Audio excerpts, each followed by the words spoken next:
બિહારના મતદાતા ભાઈ બહેનોને ખૂબ ખૂબ અભિનંદન આપું છું કે એમણે બિહારના હિતમાં, બિહારના વિકાસ માટે, બિહારની આવનારી પેઢી માટે એમણે સમજદારીપૂર્વક માનનીય પ્રધાનમંત્રી શ્રી નરેન્દ્ર મોદી સાહેબમાં, શ્રી અમિતભાઈ શાહ સાહેબમાં, શ્રી નીતિશ કુમારજીમાં જે વિશ્વાસ બતાવીને ડબલ ઇન્જિનની સરકાર પુનઃ બનાવવા માટે એમણે અને નીતિશ કુમારજીને 10મી વાર મુખ્યમંત્રી બનાવવા માટે એમણે જે મતદાન કર્યું છે એમને મતદાતાઓને નમન છે.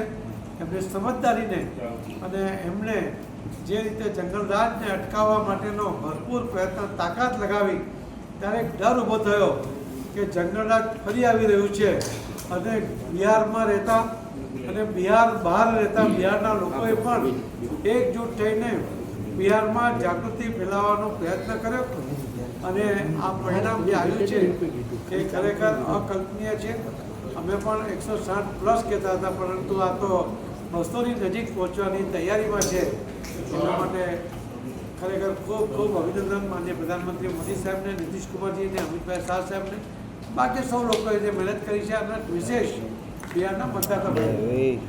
અમારી તમામ માહિતીથી અપડેટેડ રહેવા માટે જોડાયેલા રહો ત્રિશુલ ન્યૂઝ સાથે.